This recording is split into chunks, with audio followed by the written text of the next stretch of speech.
Mayong adlaw, nakatakdang itukod sa probinsya sa Cotabato ang mango processing plant human sa gipahigayon nga groundbreaking ceremony niadtong adlaw Sabado, Hunyo 15, 2024. Da sa barangay Bituka, Midsayap, Cotabato, alang sa Cotabato Mango Producers Cooperative. Diin gipunduhan kini og kapin 35 million pesos ubos sa Philippine Rural Development Project sa Department of Agriculture.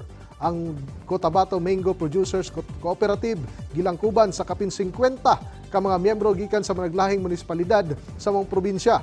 Nigahin usab og 5 million pesos nga pondo ang Midsayap LGU isip equity sa implementasyon sa mong proyekto og 7 million pesos nga cash and non-cash equity gikan sa cooperative nga tumong nga makaproseso og 600 kilos nga mangga tuig 2023 dang giila sa Philippine Statistics Authority kon PSA. Ang Cotabato Province isip rank number 3 sa mango volume production nga nasa 41,308 metric tons.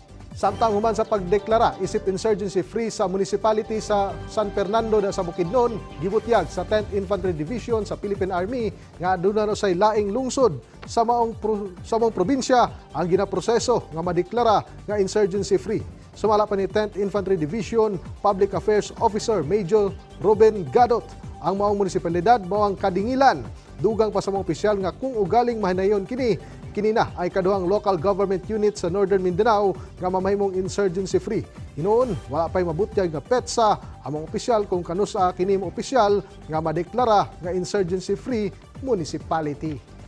Standing order ana is to to help facilitate sa declaration. So kung ano ang unsa na siya nga level, dito lang gito siya.